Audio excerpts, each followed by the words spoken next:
We'll get to it, and hopefully we hear some stuff that we can share when they get up to that podium later on this afternoon. But yeah, OTAs are going on, so we have a handful of things that we're going to discuss this week that obviously will lead into mini camp conversations and then further into training camp conversations when we really are able to get our eyes on things. But Cecil, I was driving around yesterday, listening to the station, of course, and I heard Zach ask Phil this question. If we could be out there today, yesterday, and tomorrow full time, and not just watch the guys stretch out and do exercising, who would you want to watch? Like, who are you going to watch day one to get your eyeballs on? Yeah, day one, for me, it's going to be fairly easy with this answer. It's RJ Harvey. Okay. It's RJ Harvey because he looked fantastic in rookie minicamp, but that's against other rookies.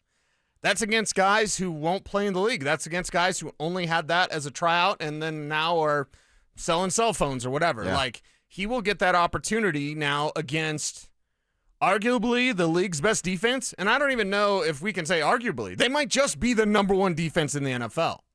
They were top 5 last year and then fell off in December. The Riley Moss injury was just a bridge too far.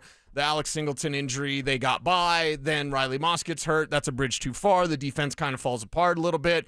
Can't stop the run. Buffalo doesn't even need to pass against them in the wild card round. But this time, near full strength, no Dre Greenlaw out there, but near full strength with Jahdae Barron out there as well. How does Harvey look there? No live tackling. So I'm mainly going to be looking for, receiver skills, catching the ball out of the backfield, watching RJ Harvey closely to see, where's the wheel routes at, where are the Texas routes. A wheel route is basically a screen that you continue on down the sideline, and a Texas route is where you break out like it looks like a screen, and then you cut back into the middle of the field. It's my favorite route in all of football. Are those back?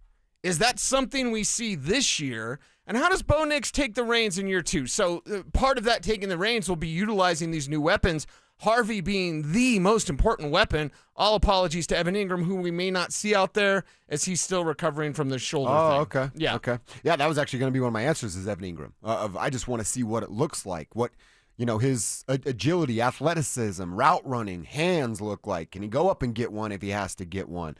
Can he make a catch in traffic? Is he good at turning around, using that big old butt and boxing out to create a passing lane for his quarterback? Those are the things that I want to see. If he's not going to be there, I honestly would love to get an eye on Marvin Mims.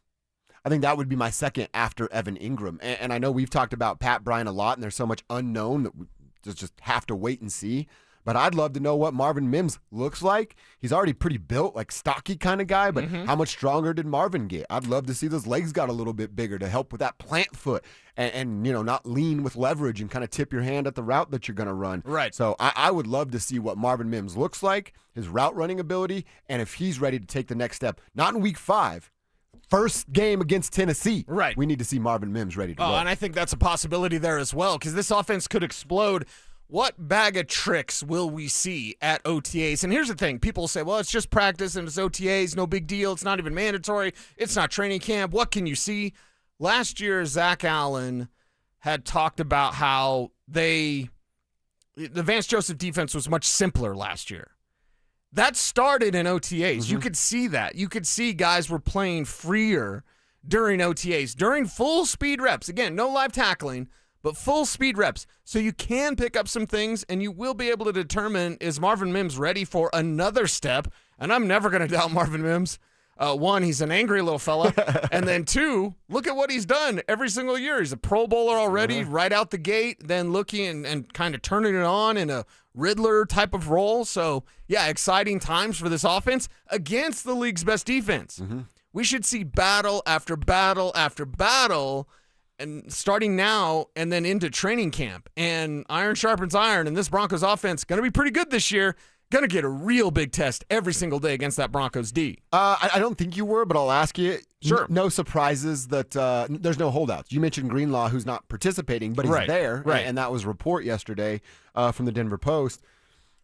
He's there, not working out because he can't, but Zach Allen, Cortland Sutton, Nick Bonito, all there working out. Yeah, all there working out and waiting for their payday. And I think in order that Sutton would be the first to get paid. I know everyone would put the wide receiver as the least important of the three, and it's more Zach Allen. I heard Stink talk about this. Yeah, Stink did the two defensive guys. Yeah, and I think he called Zach Allen Zach Taylor. I was like, I don't know. Bagels. He probably had dinner with Zach Taylor sometime. Sure, He's like, me and Zach Taylor were hanging out. Broncos need to pay him. I mean, Zach Allen.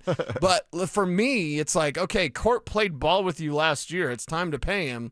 And then probably franchise tag next year one or of Zach Allen or Nick Benito. Mm-hmm. That's what you're looking at right now with $16 million in cap space. So no holdouts, even in mandatory. I don't think there'll be any holdouts. And it's just a team that's ready to show they're capable of taking the next step. Sean Payton said we're going to be a problem. That doesn't mean they're going to be just like they were last year. Oh, it didn't work again. So I heard it through your microphone. Okay, though. cool. Yeah, I also think about something where, hey, they're still eating some Russell Wilson money. Now, if George Payton and Greg Penner came to me and were like, hey, listen, we're eating some of this money still. We're going to negotiate in good faith. We're telling you in good faith that when this money's off the books, you're a priority for us. I guess they've earned that, certainly Greg Penner, but I'd still be a little hesitant if I were a player of like, I'll believe you and wait. Right. Like that's a slippery slope. Well, and the reason why I say Sutton gets paid first is because how do you go about business? Greg Penner goes about business in the best way. So you're not going to say, hey, can I have a raise? No, here's some incentives. I got them all. And then the next year be like, do it again. Yeah. I know it's the NFL, but look Right. at the way Penner does business. He does business the right way. So, yeah, it'll be time to negotiate in good faith, as the reports we've heard is happening on both sides, and then get Sutton's deal done before Allen and Benito, despite the level of importance for wide receiver compared to pass rushers. But maybe that also shows more good faith to both Benito and Allen that next year you'll be on deck. What's the message to all those young players? Well, look how they did Court. Man, Yeah. they did Court dirty. Yep. Or, hey, they took care of Court. My man hit all his incentives, and now it's my turn. Yep. I think it's that one. I think it's the latter on that. Real quick, it is a Don't Be That Guy Wednesday. Yes. I saw one yesterday. Okay. And I think I'm guilty of this as a younger person. Uh-oh. So I was also a Don't Be That Guy. I'm driving home, and I'm driving down, I still don't know my roads that well, Iliff, I think, in Aurora. And there's a guy just walking down the road, and like he's walking with that angry, like, you'll see it at DenverSports.com. He looked like Conor McGregor. Just like, doing that weird walk. Okay. And I'm like, why is he so mad at nothing? And then I'm like, you know what? I've probably been kind of that guy before, just walking down the street. Don't be that guy that walks angry. Thinking my bleep don't stink. You know what I mean? Yeah, That's kind of what the walk was. Just like, you can't tell me nothing. And I'm like, one, you look foolish.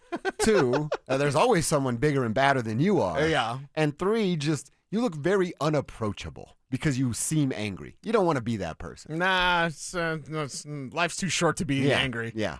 Angry all the time. Yeah. Sometimes some angry. Don't be angry all the time, guy. Don't be angry all the time. Be angry that's at your HOA guy. Yeah, I'm going to let them have it, that's for sure. You got Don't Be That Guy. Something else you can weigh in on a Wednesday, 303-713